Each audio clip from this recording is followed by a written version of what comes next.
2025 was the year NASA put America first in space. We're not just going back to the moon, we're paving the way to Mars, and every milestone this year proved it. Artemis 2 is fully stacked at Kennedy Space Center, and in just months, 4 astronauts will fly around the moon for the first time in over 50 years.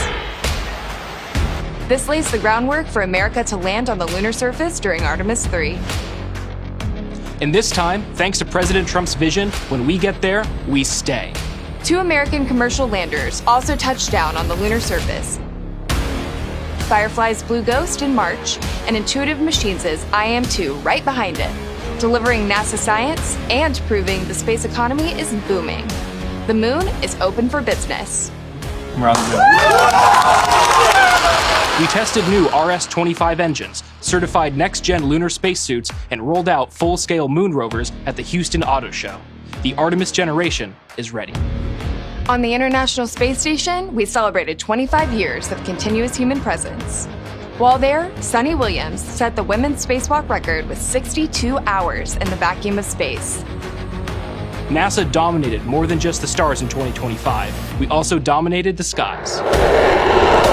The X-59 took its maiden voyage, reaching an altitude of 12,000 feet.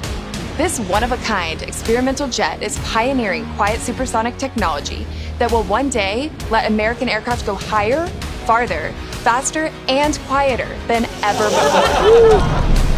In 2025, science soared.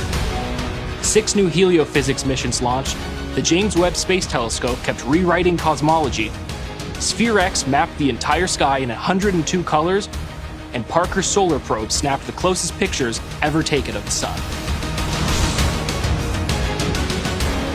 From defending Earth against asteroids to fighting wildfires from the sky. From quantum breakthroughs to discovering interstellar comets, NASA delivered. And we are just getting started. 2025 proved the future belongs to America. Just wait till you see what we have in store for 2026.